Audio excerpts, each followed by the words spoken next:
ঢাকা শহর থেকে একটু দূরে গাজীপুর। আমাদের গ্রাম বাংলার মাটিতে লুকানো আছে আমাদের জীবনের বহু পুরনো অধ্যায়। এই বাড়িটি আসলে যেন একটি সম্পূর্ণ লোকজ জাদুঘর, যেখানে প্রতিটি জিনিস আমাদের গ্রামীণ ইতিহাসকে নতুন করে মনে করিয়ে দেয়। এখানে আছে গরুর গাড়ি,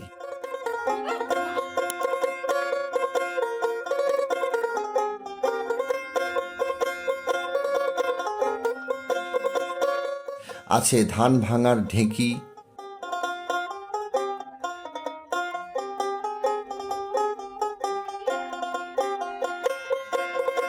মাটির চুলা। গ্রাম বাংলার অনেক সুন্দর আধুনিকায়ন একটি চুলা। এই পাশে প্রায় এটাও একটি চুলা, দুইটা দুই রকমের ডিজাইন। যা আগে খালা, নানি, দাদি মারা রান্না করতো, এখন খুব কম এগুলা দেখা যায়। এটা দিয়ে ঝাড়ু দেওয়া হয়, এরিয়া পরিষ্কার করা হয়, যদি ময়লা থাকে ওখানে বাড়ির আঙ্গিনা পরিষ্কার করার জন্য এটা ব্যবহার করা হয়।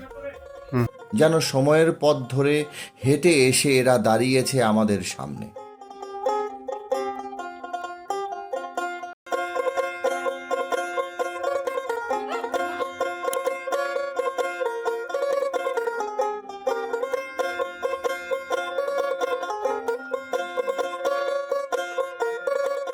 সরল, স্থির, প্রকৃতি নির্ভর।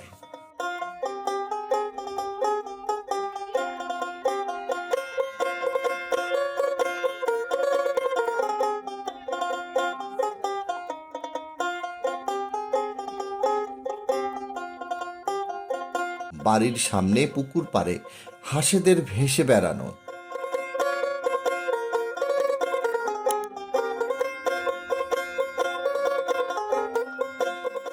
আর মাটির আঙিনায় দাঁড়িয়ে থাকা এই সব উপাদান।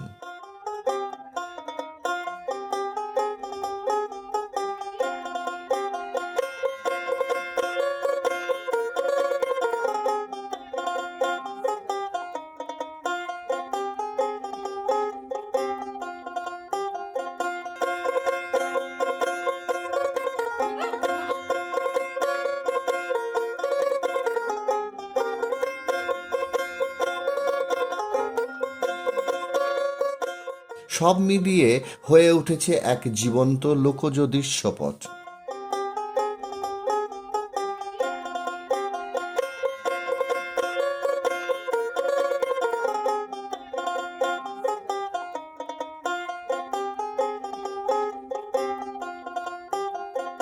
এই দৃশ্যকে আরো অর্থবহ করে তোলে এক তরুণ দোতারা বাদক গায়ক। বসে বসে গেয়ে ওঠে ভবের দেশে যাবরে শ্যাম। তার কণ্ঠে গ্রামীণ সুরের নির্ভেজাল সত্য, আর সেই সুরে জেগে ওঠে বাংলার অন্তরের চিহ্ন। ভাবের দেশে থাকো কন্যা গো কন্যা, ভাবের দেশে বাড়ি, ভাবের দেশে থাকো কন্যা গো কন্যা, ভাবের দেশে বাড়ি। আমারে বানাই বানি তোমার প্রেমের কান্ডারি, আমারে বানাই বানি তোমার প্রেমের কান্ডারি। ভাবের দেশে থাকো কন্যা গো কন্যা, ভাবের দেশে বাড়ি, ভাবের দেশে থাকো কন্যা গো কন্যা, ভাবের দেশে বাড়ি। আমারে বানাই বানি তোমার প্রেমের কান্ডারি, আমারে বানাই বানি তোমার প্রেমের কান্ডারি। কোলাহলের মাঝেও এখানকার মাটি, নলকূপের ঠান্ডা জল, মাটির বাড়ির গন্ধ, সব কিছু মিলিয়ে আমাদের ইতিহাসকে টেনে আনে খুব কাছাকাছি। গাজীপুর আজ শুধু গল্প ধারণ করে না, নিজেই এক গল্প হয়ে দাঁড়িয়েছে। শিল্পী আসে গল্প বানাতে, আর গাজীপুর নিজেকেই দেয় চরিত্র, দেয় ইতিহাস, দেয় স্মৃতি।